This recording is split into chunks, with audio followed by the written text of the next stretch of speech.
tại vì em là bị bệnh bẩm sinh, gọi là có một cái phép màu, thì Vương cũng cầu xin Chúa con chấp là nhận lại kệ và sẽ cho một cái phép màu tuyệt vời để cho em, thẳng tay khỏe ra, mạnh lại. thẳng tay ra, giờ lên con đi rồi đã tờ rồi để xuống con rồi tập cái nữa, còn ngày con tập gì nha. Tay thẳng rồi nghe cả nhà, tay cái quéo quéo gì không cả nhà ơi, quéo cùi chỏ này con. Thầy chỉ sao Đó, con thẳng ra thì cái con đưa lên đưa xuống ra nha, để cho mai mốt cái bẩm sinh của con đó nó khôi phục được mới nào hay mới đó. Nhưng mà bây giờ con nhẹ con khỏe gì là mừng rồi. Rồi bây giờ thầy giúp cho con hai cái chân nha.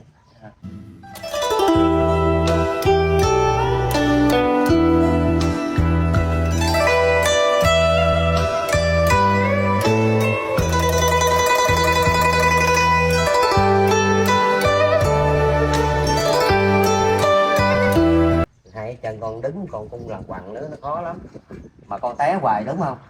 Cái này đứng té hoài à cả nhà. có mấy gối Không, ngồi giúp hai cái chân nữa. Con để tay qua đây. Dạ, ok. Gì có đau không? không? Ok.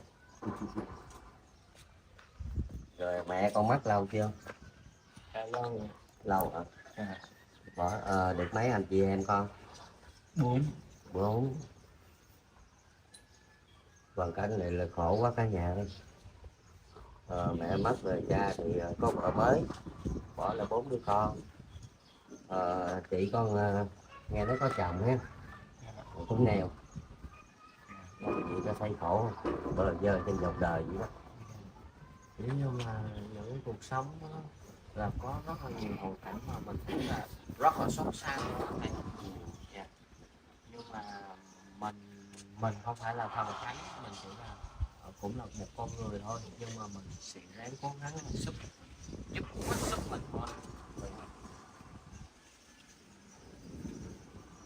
Thấy con cơm chưa? Rồi cơm gì có đau không?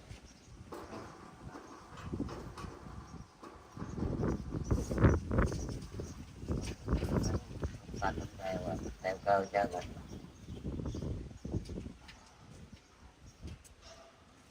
Cái tư thế thầy làm này của chú chị Không có đau.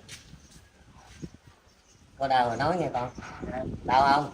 đâu. Ồ, ok. Không đau là phải.